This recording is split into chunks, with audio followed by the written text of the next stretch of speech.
नमस्कार मित्रों, मैं शुभम स्वराज अभी यहाँ पर हूँ इंदौर उज्जैन हाईवे पर।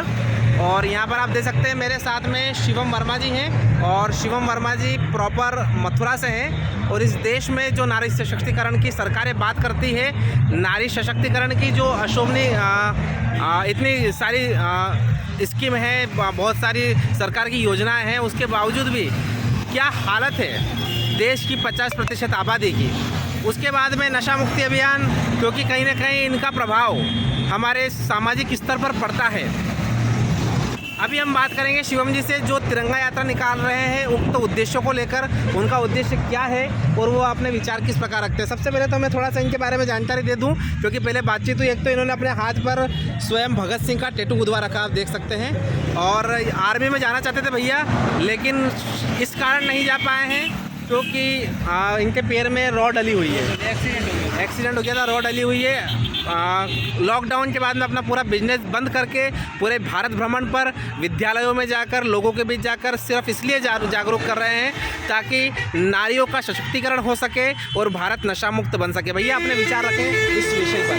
पहले भैया आपका बहुत बहुत धन्यवाद बोलता हूँ आपको कि आपने मेरी बात लोगों को पहुँचा रहे हो, कि आपका बहुत बहुत शुक्रिया। और मेरा नाम शिवम है और मैं मथुरा वृंदावन का निवासी हूँ।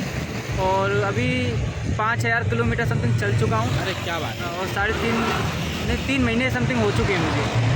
और मैं अपने भाइयों से ये कहना चाहता हूँ कि सब पहल करें, मतलब नशा मुक्त भारत जब ही बनेगा जब सब जुट होके इस काम को करेंगे। और आजकल बहन, मैं कहने का मतलब है कि आजकल बहन जब कभी निकल के जाती है, कुछ लोग जो राक्षस प्रजाति के हैं वो रात में अकेले अकेले चलने का उनका फ़ायदा उठाते हैं। अभी मणिपुर में कुछ 3 बहनों के संग इतनी कर्री घटनाएं घटी हैं, वो मीडिया में 80 दिन के बाद पता चली थी। मैं सबसे यही कहना चाहता हूँ कि उस जगह का मतलब कड़ी से कड़ी उनको सज़ा मिले। सिर्फ कड़ी से कड़ी सज़ा क्या, तुरंत उनका फैसला हो, फांसी की सज़ा हो। और सभी भाइयों से ये कहना चाहता हूँ कि जब कभी बहन बेटी निकले तो ये सोचना कि अपनी बहन बेटी निकल रही है तो सब के निगाह नीचे होनी चाहिए, उनके चरणों में होनी चाहिए। मैं यही कहना चाहता हूँ बस।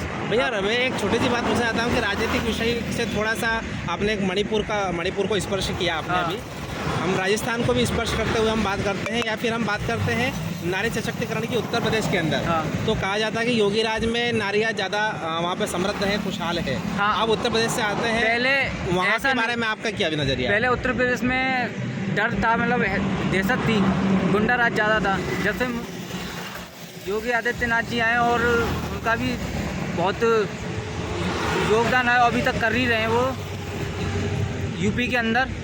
और काफ़ी चेंजिंग आ गई है, मतलब सरकार के परिवर्तन करने से हाँ, ऐसे विषयों पर भी, ऐसे जो सामाजिक विषय रहते हैं उन पर भी परिवर्तन आते हैं। जब कभी कोई पावर में संत आता है तो उस जगह का निवास बहुत अच्छा होता है। क्या बात है।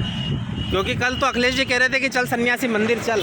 हाँ। आप उनकी टिप्पणी पर क्या कहना चाहते हैं? क्योंकि हमारे यहाँ तो कहा गया है कि संतों का राज होता है, तो राम राज्य की परिकल्पना हम कर सकते हैं। संतों का राज होना चाहिए। भगत सिंह ने जिस राज्य की कल्पना करी है उस राज्य की कल्पना हम कर सकते हैं। गुरु नानक जी यात्रा करी और हर गुरुद्वारे में आप देख सकते हो कि कभी भंडारे लंगर उन्हीं की देन है। क्या बात है। तो यही है कि संत हैं तो सब कुछ है, क्योंकि जब भारत माता अभी तक ये चल रही है तो संतों की वजह से चल रही, ना कि हम लोग तुच्छ आनर, क्योंकि हम इतने पाप करते हैं कि हद से ज़्यादा पाप करते हैं। कब की भी धरती माता डूब जाती। सनातन के बारे में आपके उच्च विचार जानकर मेरा मन और गदगद हो गया। लेकिन मैं एक प्रश्न और आपसे करना चाहता हूँ कि आप जो यात्रा निकाल रहे हैं, आप पूरे देश में यात्रा निकालेंगे। मैं 4 आज हम 13 अगस्त को बात कर रहे हैं, कल 14 अगस्त। हाँ। इस देश में कई लोग अखंड भारत दिवस मनाते हैं। हाँ। आपको लगता है कि जिस वैभव को आज भारत प्राप्त कर रहा है, हिंदुस्तान भविष्य में कभी अखंड हो पाएगा? मुझे इस दौर में तो लगता नहीं है। अच्छा। क्योंकि आजकल है ना, कुछ पार्टियों की कह सकता हूँ मैं, क्योंकि आजकल जो लड़वाती है पार्टी लड़वाती हैं, हिंदू मुस्लिम में जो भी लड़वाती हैं पार्टी लड़वाती हैं। और कुछ जो पढ़े लिखे नहीं होते हैं वो इनमें बातों में आने के बाद